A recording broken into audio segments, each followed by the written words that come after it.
Sejam bem-vindos ao Abraça Podcast, aquele podcast que te abraça em todas as versões. Não sei se vocês sabem, mas o intuito principal é trazer acolhimento, aprendizado e ensinamento. Quando a gente começou o Abraça Podcast, lá nos primeiros episódios, a gente primeiro compartilhou histórias. Mas eu vi que isso aqui podia ser muito mais potente e tem feito muito sentido a muitas mulheres, mães, educadores, pais, por que não?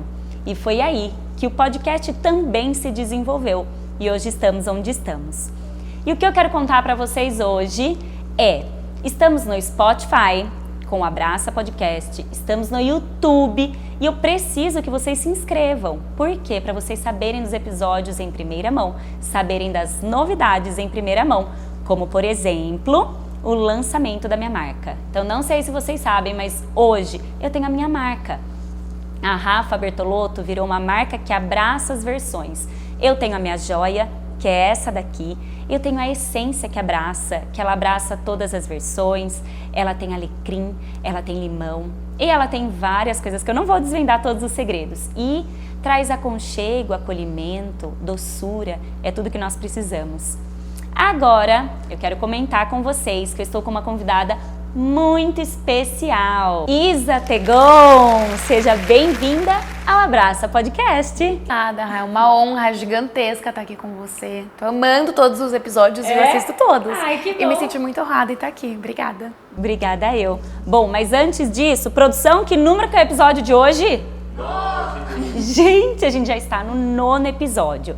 E como um ponto alto de todo esse nosso desenvolvimento, essa nossa caminhada, esse é o primeiro episódio que nós temos o patrocínio da Isa Concept. E é por isso que a gente fez toda essa ambientação diferente, né? Isso aí, a gente trouxe um pouquinho, né, dos acessórios, que a gente tem essa linha de acessório, que é a linha mais conhecida, assim, da marca, né? Que a gente já tá há quase 3 anos no acessório.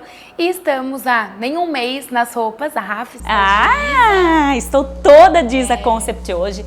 Um detalhe para esse body maravilhoso. Estou sabendo que nem tem mais, mas tudo bem, a gente mostra mesmo assim que foi um sucesso. E esse blazer, ele tem ainda? Tem pouquíssimas numerações. Mas... Ai, gente, isso é sucesso, né? Ele é em linho, super gostoso, cai bem com tudo. Né? Exatamente. Isa, obrigada por abraçar essa temporada. Então a gente divide mesmo, Abraça Podcast em temporadas. E essa temporada a gente tem seu apoio. Muito obrigada. Eu que agradeço, é uma honra. Vamos lá então? Vamos. Bom, peço licença porque essa parte eu vou ter que ler, porque é uma pesquisa e é assim que começa a nossa conversa. Isa, sua história começa de forma curiosa. Aos 23 anos, nova, resolveu empreender. Você sabia que, de acordo com a pesquisa Global Entrepreneurship Monitor, jovens do grupo de 18 a 24 anos representam apenas 23% dos empreendedores, seguidos pelos jovens de 25 a 34 anos, que representam 42% da população de empreendedores. Ou seja, você está em uma das menores fatias de empreendedores. E chama muita atenção. E eu queria entender, em um ano, se torna referência no ramo do interior paulista. Como isso começou? Compartilha um pouco com a gente. Primeiramente, obrigada pelo elogio. Mas, Rafa, eu acho como começou... Eu acho que tenho certeza, nada começa do dia pra noite, né? Teve um dia que, acho que foi no dia da inauguração, no dia do almoço da linha roupa que a gente fez para várias influenciadoras, uma pessoa que tava lá falou assim: nossa, Isa, mas já é um sucesso? Eu falei, não é já, né? Não tem como a gente levar em conta uma semana de inauguração e falar, nossa, foi um sucesso. É o tempo de quase 3 anos do Isa na linha de acessório, mais a época que eu fui sócia de um bistrô, né? Eu tive 1 ano e meio um bistrô. Antes disso, eu fui influenciadora por quase 5 anos de moda. Antes disso, eu fiz faculdade de Direito. Então, é uma trajetória, né? Então, eu acredito que não é só uma coisa. Às vezes a gente fica imaginando, fica pensando, nossa, se eu fizer só isso, se eu fizer aquilo, minha carreira muda, eu vou ser super bem sucedida. Não é, é uma trajetória. Então é quem eu sou desde nova, né? Eu sempre fui criativa, eu sempre amei moda, eu sempre amei me comunicar. Isso sempre fez parte de mim. Eu ia nas lojas e ficava brincando de lojista, de vendedora. né? E, enfim, várias coisas, de ser criativa, de brincar de cenários, de brincar com Barbie, montar cenários e amar cenários. E é muito do que eu faço hoje em dia no Isa. Então, Rafa, na verdade eu sinto que é uma trajetória, não teve nada específico, foi tudo que eu fui trilhando e aprendendo em todos esses anos até chegar aqui. Perfeito.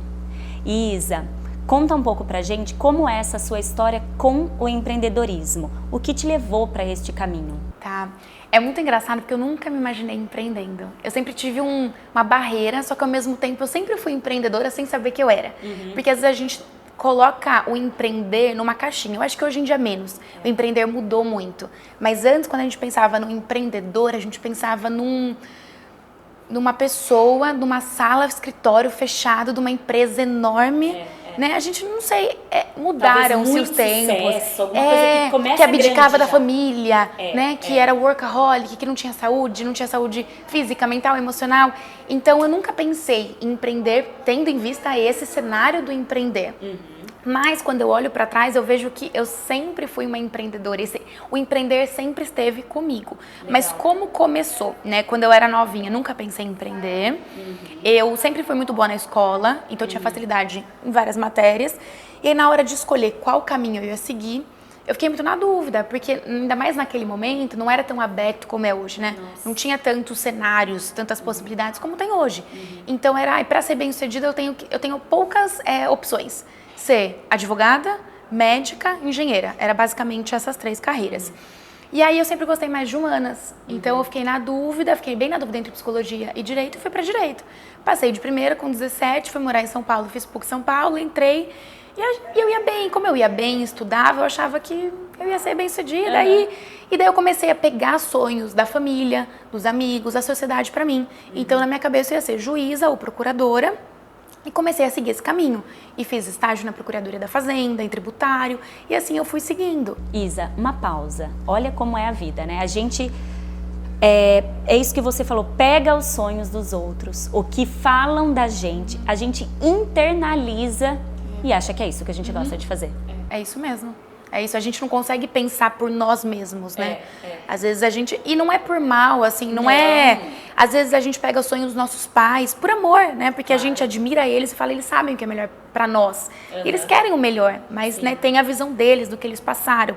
Então foi muito isso, eu entrei na faculdade, ia bem, nunca peguei DP e foi indo. E no meio desse caminho, só que no meio de estudo eu sempre amei moda. Sempre tive facilidade, eu ia nas lojas e gravava. Para época de televisão que passava aqui em Piracicaba, tinha uma televisão, tinha um canal, né, que gravava, eu amava e modelava. Então eu sempre gostei. E quando começaram os blogs, muita gente vinha e falava, Isa, por que você não tem um blog? Por que você não tem um blog? E aí eu demorei, lancei meu blog, criei um blog, eu tinha acho que 20 anos, 21 anos. E foi indo, até que deu certo e eu vi que era aquilo que eu amava. E eu tranquei a faculdade para seguir a carreira do blog, né? Isso é bem por cima, né? Muito mais extenso. E quando eu tranquei a faculdade, eu senti que eu precisava fazer o blog dar certo. Eu não tinha outra opção, porque foi muito difícil para os meus pais. Foi um momento bem conturbado, assim. Eu imagino. Até porque direito é uma área mais tradicional, né? E você abrir mão de uma carreira dessa, de uma faculdade, por algo assim, um blog que naquele momento... Era muita novidade, né? Ninguém falava muito sobre isso, era tentativa e erro, né? Isso, não tinha perspectiva, eram poucos que acertavam, que né, tinham uma carreira de sucesso. Então, enfim, foi muito difícil, foi um momento conturbado. E aí quando eu tranquei pra seguir, meio que tinha que dar certo, não tinha opção. E eu coloquei isso na minha cabeça. E o Gui, que é meu noivo hoje em dia, na época a gente namorava, e ele via a minha dedicação e o quanto eu revertia pras marcas. E ele não acreditava que eu não tinha o meu negócio.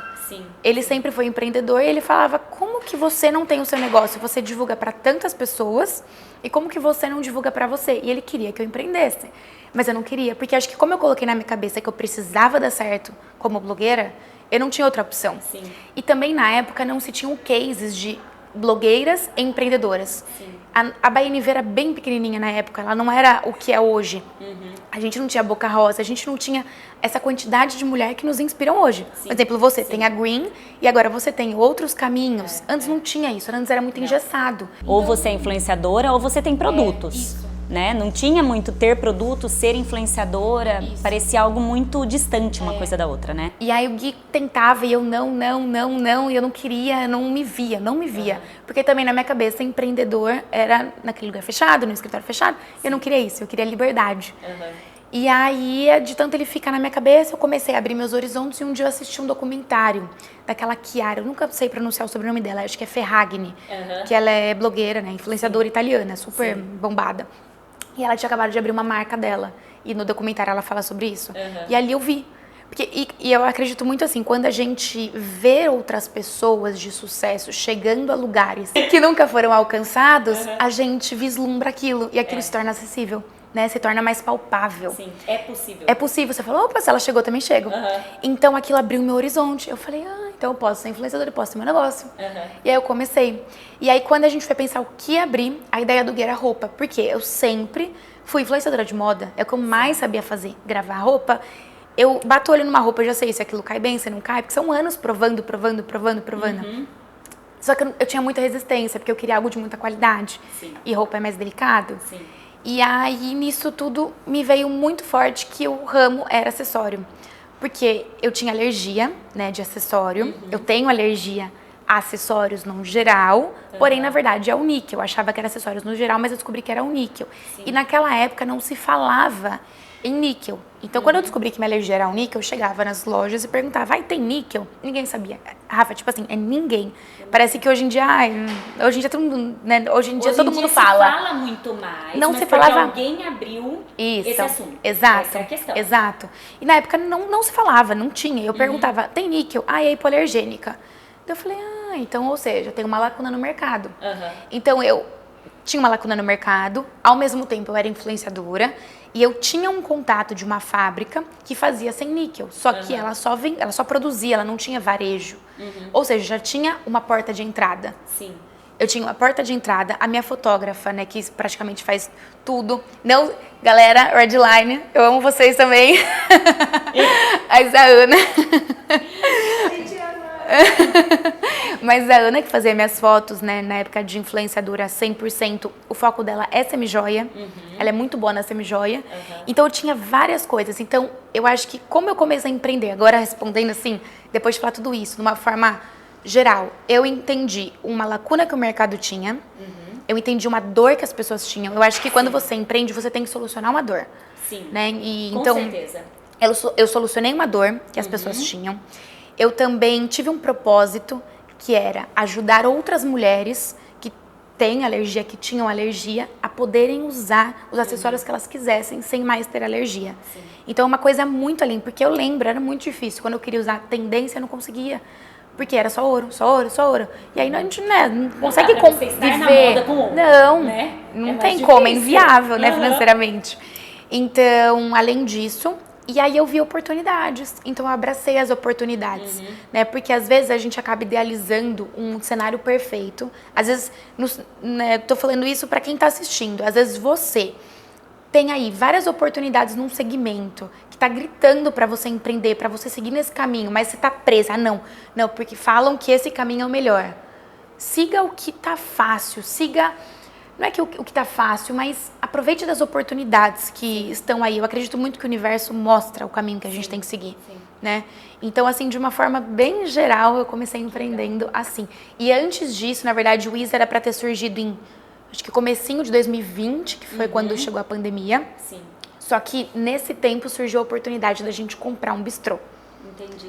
E aí, a gente ficou muito na dúvida se seguia com a ideia do Isa ou se ia pro bistrô. Mas aí o bistrô tava muito redondo, era o momento da gente ir, a gente entrou no bistrô. Só que daí chegou a pandemia, o bistrô não tinha delivery. E aí foi uma loucura, foi um ano de loucura total, imersão. Que ali eu falo que foi minha maior escola, porque quem empreende com alimento sabe o tanto que é difícil. E aí ali eu cresci, ali eu apanhei da vida, sabe? Que é dolorido, não é fácil. E aí quando o bistrô começou a andar sozinho de novo, a gente voltou com a ideia do Isa. Então antes do Isa teve esse trechinho do bistrô. Teve a escola. Teve a escola. Então, a gente já, né, nessa sua resposta, você já me contou um pouco como surgiu essa vontade de ter uma marca de semijoias, que na verdade foi de uma necessidade sua, de uma dor, de mim, né? Isso é muito interessante. Agora, eu me lembro que a gente já conversou um pouco sobre isso, e por isso essa perguntinha é estratégica. Qual foi a grande virada de chave do Isa Concept? Rafa, eu vejo, a gente teve uma grande virada de chave, tá? Vou falar ela e depois eu estendo um pouco sobre o assunto, assim. A grande virada, os primeiros meses do Isa, todo mundo acha que, às vezes vê o Isa, né, enxerga onde o Isa tá hoje, que desde o começo foi um sucesso. Sim. Que, nossa, ela lançou o Isa e foi um sucesso. Eu me coloco no lugar das pessoas, eu entendo essa visão. Às vezes a gente de fora enxerga muitas coisas diferentes do que são. Quando eu criei o Isa, eu já era influenciadora, trabalhava uns 5 anos, já era conhecida na cidade, tinha muitos contatos com influenciadoras. Então isso me deu muita credibilidade, me deu uma ajuda, um posicionamento. Isso não tem o que se falar, não adianta ser hipócrita, é a realidade. No dia do lançamento, eu enviei presente para aproximadamente 50 influenciadoras do estado de São Paulo inteiro. A gente mandou motorista, um grande investimento. Mandamos um motorista para São Paulo, para Campinas, porque não era só a caixinha. Eu queria que elas tivessem uma super experiência para aquilo ser instagramável e para fazer bombar. Então a gente mandou um ramalhete de flor seca, que na época não se falava, era ninguém muito tinha. Assim, né? Isso, exato, do Fábio, o Fábio que produziu. Ele praticamente começou com a flor seca nessa ação. Sim. E aí ele fez esse buquê, a gente mandou vários presentes para várias influenciadoras. Então quando a gente inaugurou, lançou a marca, eu falei, a gente vai vender um monte. O Gui falava, a gente vai estourar, tá fácil, é super fácil. Até porque, querendo ou não, todo mundo só conta os ganhos. Claro. Né? Eu acho que hoje menos. Hoje isso é uma coisa que mudou um pouco no mercado e as pessoas mudaram. Hoje em dia elas mostram mais a vulnerabilidade. Sim, né? sim. Mas antes não. Então antes as pessoas falavam, essa influenciadora fez eu vender tanto. Mas não contava das outras que ele contratou e não vendeu. Ou das outras vezes que ela não reverteu, porque é um processo, não é uma coisa só. São várias coisas, né? Mas depois a gente vai descobrindo isso. E aí eu achei que ia bombar. E aí quando a gente mandou, né, esses presentes, abrimos o site, todo mundo postava e não parava de chegar seguidor. Em um dia a gente bateu acho que 2.000 seguidores, foi muito rápido. E eu falei, nossa, demos certo. Rafa, vendeu, acho que saíram 3 vendas no primeiro dia. Eu falava, não tem alguma coisa. Tudo aquilo de postagem, de investimento, de seguidor novo, né? Qualidade, tipo, tudo, assim, a gente tinha tudo e não saía venda. E aí a gente olhava no site e falava, vai ter alguma coisa errada. Ai, viu, será que não é parcelamento? Vamos aumentar o parcelamento aí. Aumenta. Ai, será que tá passando? Acho que de 3 vendas, acho que foram 5. De 5 vendas, 3 foram de amigas. Aí eu falava, não é possível. E assim foi por 2 meses. Sofrido, foi dia após dia. O Gui pensava em desistir, ele falava, ai, será? Depois ele ficou, né, ele me contou isso, mas não teve essa conversa nesses 2 meses. Que ele pensou em desistir. Porém, nesses 2 meses, eu nunca pensei em desistir. Nunca. E é o que eu falo, eu acho que o segredo, né, de uma empresa de sucesso é ter um propósito. Você tem que saber onde você quer chegar. Sim. Porque senão você fica perdida. Então, eu sabia onde eu queria chegar. Eu sabia que eu queria ser grande. Eu não comecei o Isa para ser pequena. Isso pra mim era claro. Eu não queria ser uma lojinha. Eu queria ser a loja. Então, pra mim, isso sempre ficou claro. E aí, por isso, todo investimento, estudo, enfim. Depois a gente entra, né, nesse assunto. Então, acho que o propósito, uma direção e constância. Porque momentos de altos e baixos vão chegar. Sim. Só que quando o alto chegar, você não pode achar que você já chegou no topo e você para. Porque logo você cai. É assim. Né? Tudo na vida é assim. Nosso batimento, ele sobe e desce. Tudo são altos e baixos. E o Isa foi assim. E aí, então, quando você chega no baixo, você também tem que continuar como se nada tivesse acontecido. Não pode desanimar. Então, nesses 2 meses, eu mantive a constância, eu fazia foto, eu gravava todos os dias, eu mandava pra influenciadora. Foram 2 meses que não entrava dinheiro, que a gente tinha prejuízo e um investimento altíssimo. A gente estava fazendo o Trio na época, que era uma loja, né, que hoje a gente tem. Investindo, tinha investido um monte em mercadoria, embalagem, tudo. E não entrava dinheiro, era só prejuízo. Nesse meio tempo, a gente mandou presente para várias big influenciadoras. E uma delas era a Nativosa. Eu mandei no dia da inauguração do Isa, ela não postou. E ok, eu sabia que isso poderia acontecer, porque ela é muito grande, ela cobra para isso e tá tudo bem. Né? A gente manda na expectativa, mas sabendo que ela pode não ser cumprida. Acho que quando eu tinha dado uns 2 meses e meio, eu seguindo ela, vejo que ela tá usando uma das peças. Falei, meu Deus, ela tá usando uma das peças. Ou seja, aí vai acontecer alguma coisa. Me deu um estalo E eu comecei a chamar todas as minhas amigas pra mandar mensagem pra ela perguntando da onde era o colar. Pra quê? Gente, esse bastidor ninguém conta. Ninguém conta. Que legal, Isa, você Ninguém conta. compartilhar isso com a gente. Mandei, chamei várias amigas. Gente, pergunta de onde é, pergunta de onde é. Por quê? O que eu pensei? Se muitas pessoas perguntarem, ela vai postar nos stories. Sim, ao invés de responder de uma por uma. Ela vai falar, ai, gente, tem muita gente perguntando, eu vou falar de onde é o colar, né? Essa foi a minha ideia. E aí, chamei várias amigas, todo mundo perguntando, ai, mandei. Deu um dia, eu estava no bistrô, porque na época a gente tinha um bistrô ainda. Foi muito empolgante, mas foi frustrante ao mesmo tempo, vou contar. Tava lá, eu do nada chega, Nath Vosa mencionou você. Eu quase caí pra trás, Rafa. Quase caí pra trás. Só que eu tava no bistrô e o Gui não tava, minha funcionária não tava no bistrô, né? A funcionária do Isa. A gente tinha uma colaboradora na época só. E estavam os funcionários do Mesa, né? Que é o bistrô, que a gente tinha. E aí eles não sabiam que era a Nath Vosa. Ninguém sabia que era a Nath Vosa. E eu, ai meu Deus, a Nath Vosa postou a gente. E todo mundo, cara de paisagem, sabe? E eu querendo pular. E ali foi uma virada surreal. Quando ela postou, começou a chegar vários clientes com poder aquisitivo diferenciado e comprava não só o colar, que na época era uma das nossas peças mais caras, custava acho que 699, como comprava a Riviera, comprava o brinco, comprava tudo. E aí nos posicionou, não somente nos possibilitou vender mais, né, trouxe mais venda, como trouxe posicionamento. Então muitas clientes de Piracicaba, da cidade, que nunca tinham olhado pra gente com um olhar de admiração, de confiança, começaram a ir atrás. Começaram a querer comprar. Ai, eu vim aqui porque a Nath postou. Ai, nossa, a Nath Vosa tá usando. Então, ali foi uma virada. E com ela, outras influenciadoras chegaram, porque tem muito isso. Quando uma influenciadora grande posta, até média, influenciadora é amiga de influenciadora, não tem como. Claro. É o ramo dela. Então, sempre chegam outras influenciadoras e começaram a chegar outras. E aí a gente começou a aproveitar disso. Então, a gente começou a mandar pra influenciadora, daí uma menor postava, só que uma média seguia ela. E daí, assim, foi indo. E ali, muita coisa mudou. Então, assim, a grande virada foi lá. Mas no decorrer, muitas coisas aconteceram. A gente teve várias pequenas viradas. Eu acho que todo dia viradas acontecem. Né? Mas a grande é essa. A gente comentar, né, Isa? De nada valeria ter essa grande virada de chave se você não tivesse preparada para atender e não só isso, igual você falou, sustentar isso ao longo do tempo. Então, peraí, minha grande virada foi hoje, mas e o amanhã?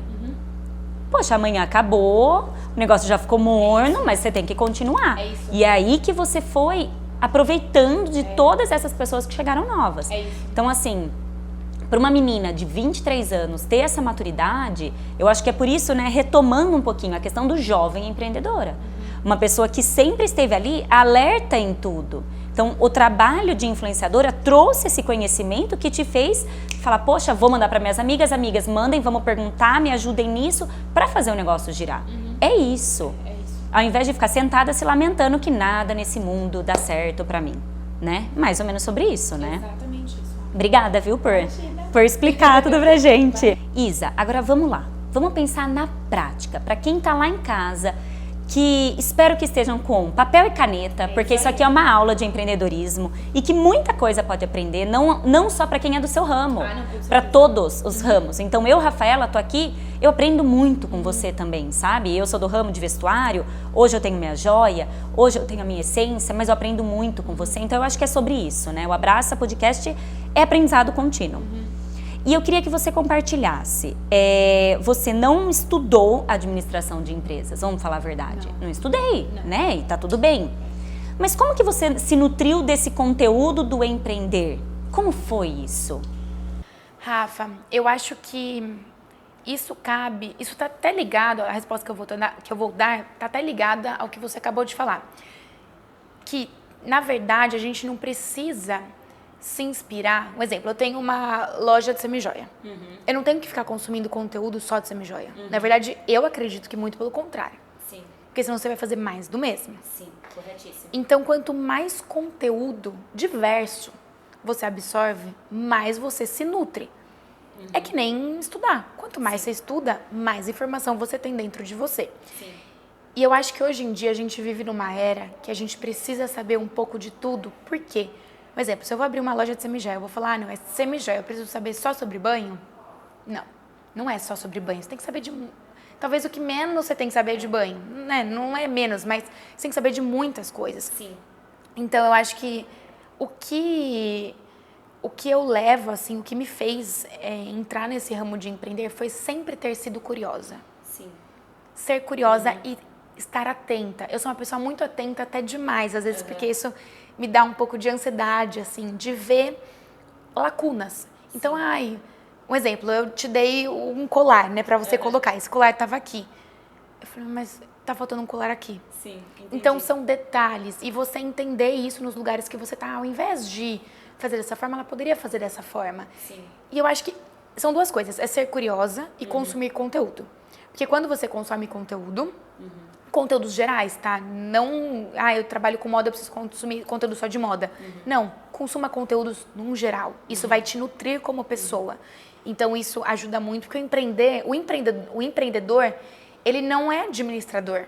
Sim. Ele é aquela pessoa que faz tudo, né? Ele faz acontecer. Ele faz acontecer, é exatamente isso, ele faz acontecer. Então, ele precisa saber como basicamente tudo funciona. Sim. Como o marketing funciona, como o administrativo funciona, como a exposição das peças funciona, tudo. E óbvio que vai ter coisas que você vai ser melhor e coisas que você vai ser pior. E aí, no que você for pior, você delega.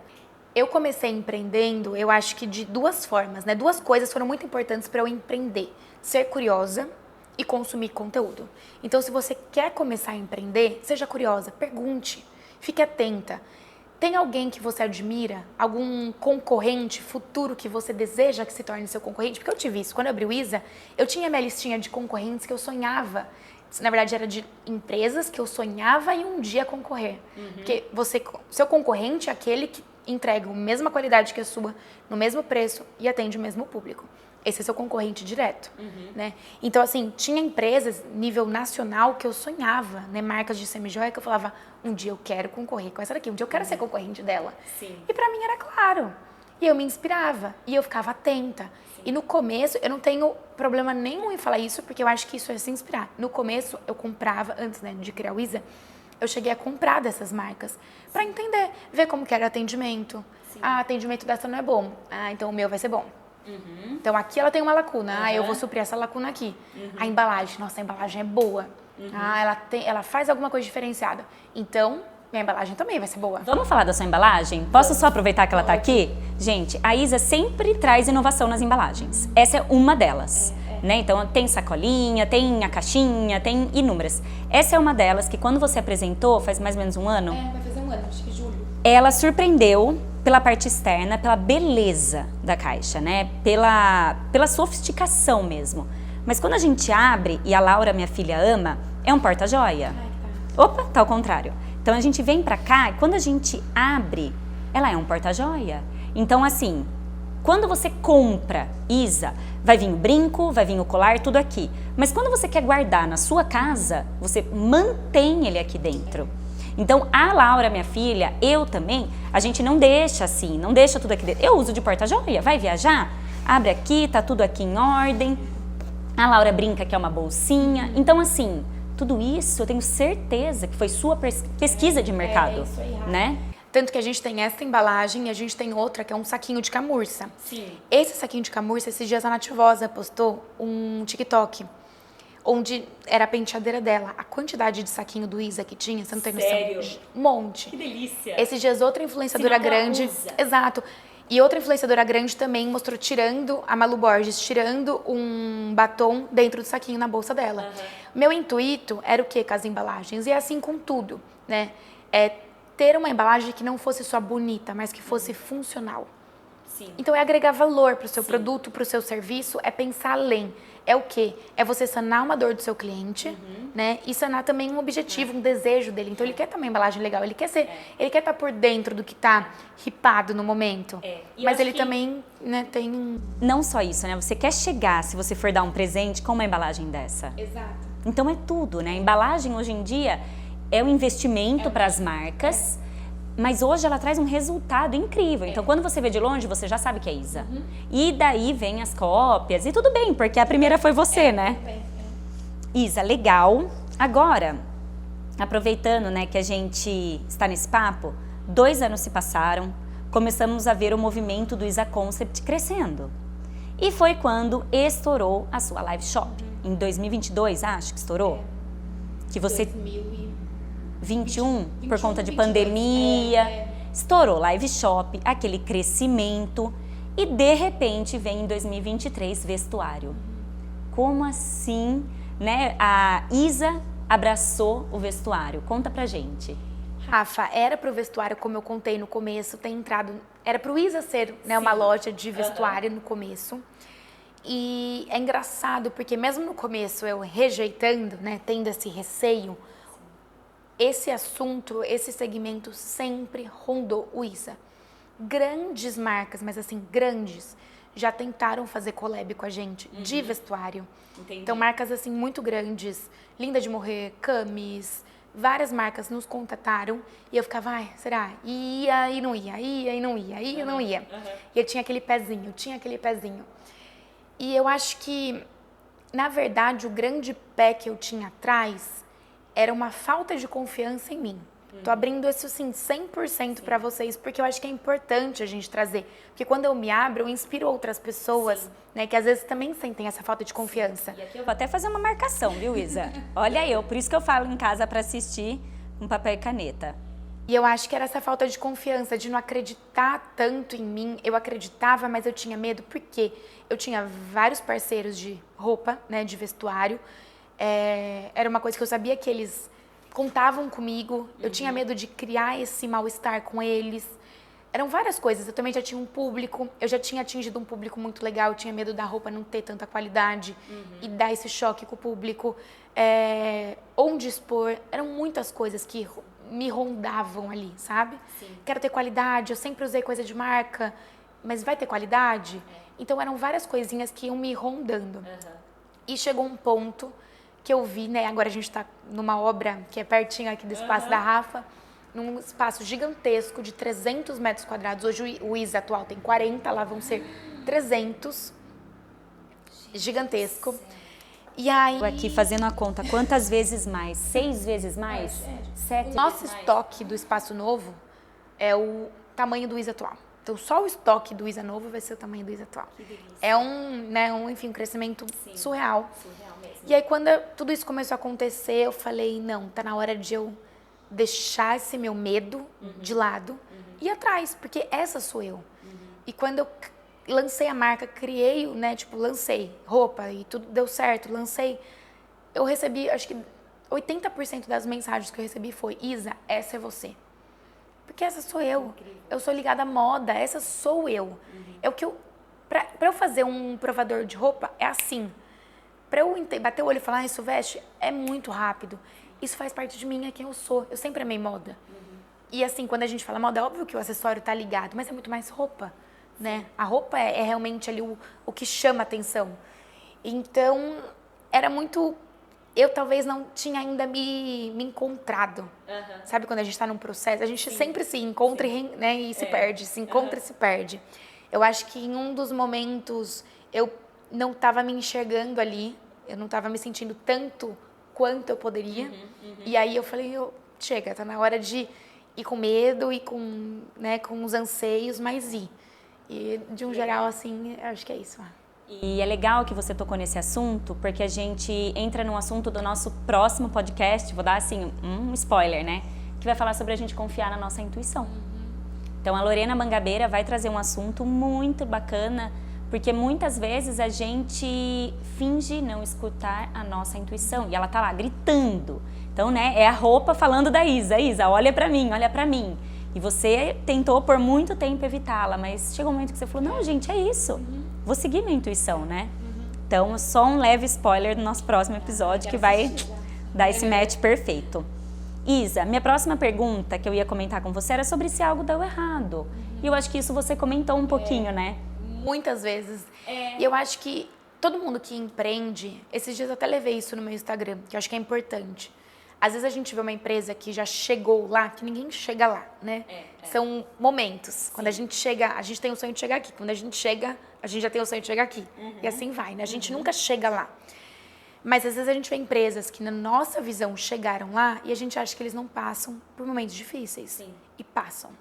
Com certeza passam. Todo mundo passa. Então assim, toda semana dá algo errado. Todo dia dá algo errado. E varia esse algo errado. Às vezes é uma peça que eu investi muito achando que ia bombar e não bombou. E tá tudo bem. A gente vai aprendendo com o passar do tempo que tá tudo bem. Às vezes é um negócio na obra que eu super coloquei expectativa e não deu certo. Uma influenciadora que eu investi dinheiro, não deu certo. E N coisas. Então, assim, sempre vai dar errado, só que daí o que é importante nesse momento? Ter constância. Né? Pra daí você não deixar isso cair. Uma das mensagens que mais ficou forte nesse episódio foi a constância, né? Isso é muito legal mesmo.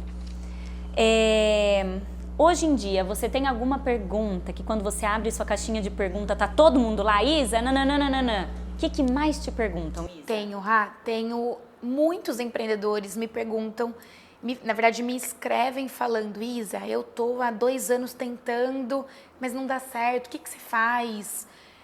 O que eu sinto, tá? É um momento meio duro, meio chato, mas é o que eu sinto, eu acho que é o que acontece.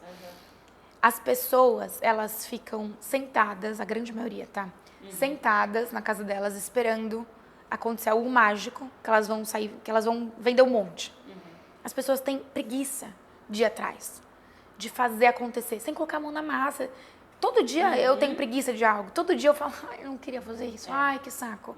Ai, todo dia. Eu faço um monte de coisa chata. Você também faz um monte de coisa chata. Mas faz parte, tem que ser feito. E ponto. E assim, é você que eu acho que é... E daí que eu respondo, constância. Só que você tem que fazer. Então, assim, a grande maioria das pessoas que me mandam na caixinha, eu vou lá e vejo no Instagram. Aí eu vou ver a pessoa não posta, no feed tem 2 semanas, não postou nada nos stories, mas como você quer vender? Você não vai vender. Já foi a época, Isa, e isso eu acho muito legal quando a gente conversa com pessoas do varejo mais antigas, já foi a época que os produtos se vendiam. Você punha lá, vendia. Hoje não. É uma venda ativa. Que a gente fala. É ir atrás do cliente. Não existe mais esperar aqui, ó, eu como Green, falando, né, que a minha loja é aqui no piso de baixo, esperar o cliente entrar. Não existe mais. Não existe. E eu acho, Rá, que assim, às vezes chega num ponto da marca, da empresa, que até você espera um pouco o cliente, só que ainda assim, quando, tipo assim, vou dar um exemplo, uma marca muito grande, né, que ela já percorreu muito tempo, ela já tá com o branding posicionado, ela não tem mais esforço para vender, o cliente realmente vem até ela. Mas até essa marca, para ela chegar nesse ponto, ela teve que fazer muito ativo e hoje em dia não tem mais isso de você se manter sem fazer nada. Sim. Você tem que reinvestir. Tá posicionada. E não fez a máquina nova, o lançamento da máquina foi com a Chiara. Por isso que me veio na cabeça. Peraí, se a Nespresso tivesse tão bem posicionada e não precisando de uma... Eu vi, levou influenciadores pra Itália, se eu não me engano, né? Foi incrível. Então, assim, é isso. Virou um desejo aquela máquina. Se a Chanel, que vende, né? Meu Deus, milhões. Ela ainda faz ação. Exatamente. Ela ainda investe, ela ainda tá em red carpet, ela ainda tá... Quem somos nós? Não é? Exatamente. É isso. Então, Que legal. acho que nunca tem um ponto, né? Perfeito. Bom, Isa, sempre que eu vou caminhando pro final do nosso bate-papo, que foi super gostoso, super leve, a gente perde a noção do tempo, né? Porque é muito aprendizado, muita troca. Eu sempre peço um conselho, tá? Mas para você, uma jovem empreendedora, queria que me falasse algo que você queria que alguém tivesse avisado a Isa de 23 anos. Um conselho que alguém poderia ter te dado e hoje você vai dar esse conselho. Eu acho que é não dê tanto peso para os seus erros. Eu sempre dei muito peso. Eu sofria muito quando eu errava. Quando algo dava errado, algum pedido com uma cliente errado, eu sofria muito. Eu achava que aquilo ia acabar com a minha empresa. E não só com isso, com várias outras coisinhas. Ai, uma cliente não gostou de uma peça, a peça desbotou antes do tempo. Eu sofria muito. E você não precisa gastar toda a sua energia nisso. Todo mundo erra e tá tudo bem. O que vai mudar é o que você vai fazer com o erro. Então tá tudo bem errar. Mas aí deu um problema com a peça da cliente, tá tudo bem, você não fez por mal. E aí você vai atrás de resolver esse problema da melhor forma possível. Eu sofri muito, Rafa. Eu, assim, sofria muito mesmo. De uma vez chegar em casa, na época do bistrô, e eu chorava. Era uma época de Páscoa. e as encomendas foram erradas. Eu fiquei muito mal, muito mal. Cheguei em casa chorando e o Gui já tinha tido outros negócios e eu chorava e ele estava bem. Eu falava, como que você está bem? Como que você consegue estar bem? Ele falou, o tempo te ensina isso. Você vai criando casca. E é isso. Então, assim, é uma coisa que talvez eu até escutei, mas eu não tinha casca ainda pra entender e pra falar que tá tudo bem. E não dá peso pra dar o peso certo pra cada coisa. Né? Não gastar energia com coisa que não precisa da sua energia. Perfeito. Isa, obrigada. Obrigada por você ter vindo no Abraça Podcast. Foi um bate-papo leve, um bate-papo cheio de aprendizado sobre empreendedorismo, sobre mulher se encontrar também. Isso é muito importante porque a maioria do nosso público é mulher. E eu quero te agradecer. Agradecer pelo apoio com essa temporada, né, do Abraça Podcast. Agradecer por você se abrir suas vulnerabilidades, seus erros, suas dores. Obrigada, e é isso. eu Obrigada. Até a próxima. Tchau.